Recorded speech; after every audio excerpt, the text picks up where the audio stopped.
Do you feel the weight of the world on your shoulders sometimes? Maybe all the time. Well, one of the things that's resting on our shoulders and our neck is our head. And we are going to experience working with two very specific places in our neck and how they connect to the head in this embodied anatomy snack. I have also included a few PDFs because I think it's really helpful to see what structures look like. And then you can use that visualization and it can be more helpful to fully embody the that area. So our head, you know, when we move it, we go, yes. We might think, oh, it's like a hinge. It's like a Pez head. But in fact, it's really gliding and sliding. So we have our top vertebrae, and it is way up there. So our neck doesn't stop here. It actually goes up, because this is our jaw.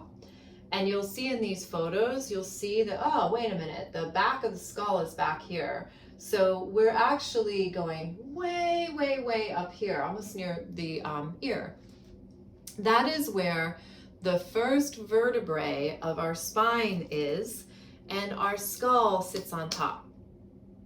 And our skull, of course, is round. We can have that image. And then the vertebrae underneath it are like little rockers. So there's this gliding and sliding movement. So we're going to find this with a little bit of movement. Now, the top vertebrae is called the atlas. Atlas held up the world, so aptly named. So I invite you to close your eyes because that just helps to take you a little bit deeper inside your body. And just taking the head down, like you're going to do a little yes nod. So you're just taking the chin down and then taking the chin up. Now remembering that there's that sliding and gliding. So as the chin goes down, I want you to take your awareness to the back of your head. You could even put your hand back there. And it's actually sliding upwards. And then as your chin goes up, it is sliding downwards and forwards. See if you feel that. Soften your jaw and soften your tongue. Gliding, sliding joints. We have all of this stuff that connects in the back of our neck. And when we don't move this area in the way that it needs to, we create a lot of stiffness. Now, here's a really great way as you're continuing to do this little yes and no, yes up and down, is if you really relax the jaw, when your head moves upwards, the mouth will automatically open. And then as you move your chin downwards, the mouth will automatically close. Now I'm going to be quiet for a moment and just let you feel that. Gliding and sliding. I'm doing it with you.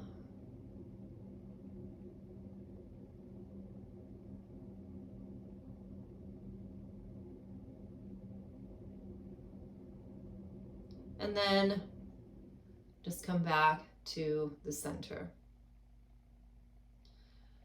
Now, underneath that vertebrae, your second neck vertebrae is called the axis. So it turns. So the atlas and the axis now do this.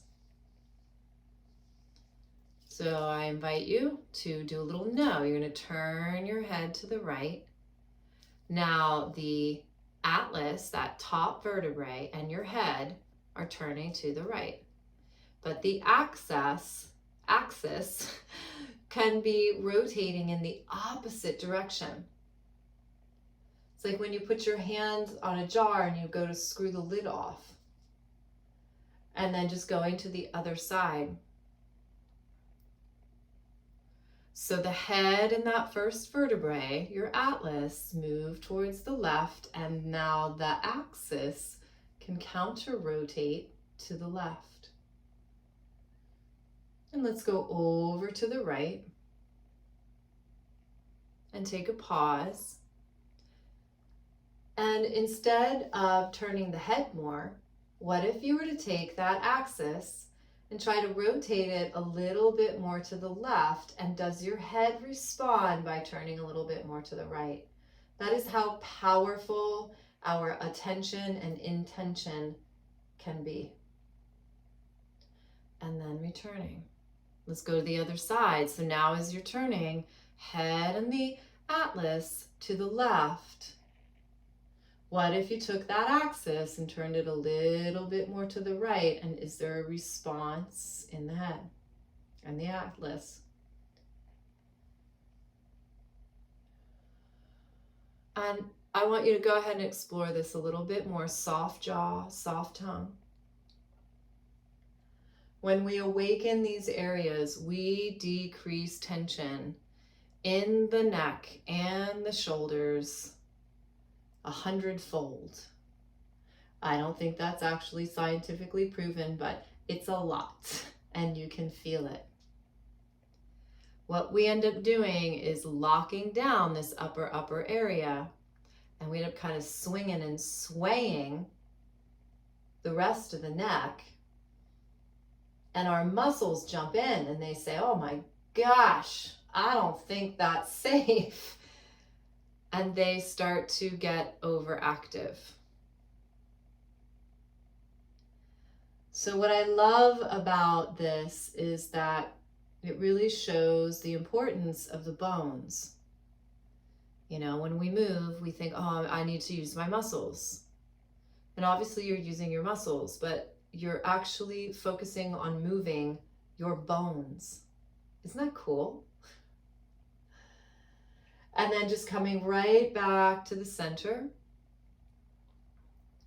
Pausing to notice how you feel. I invite you to continue. You can, move into your yeses again or your nos. Just awakening that upper part of your skull to neck connection. We don't need stronger neck muscles. We need to find more energy that can transfer and flow through our bones. This is one of my favorites, so I hope you enjoyed this. And I'd also like to note that if you ever have questions about things, please feel free to reach out to me and I'll help in any way that I can. I'm always grateful for curiosity. I think there is a lot of growth that happens in that. All right, so happy head space.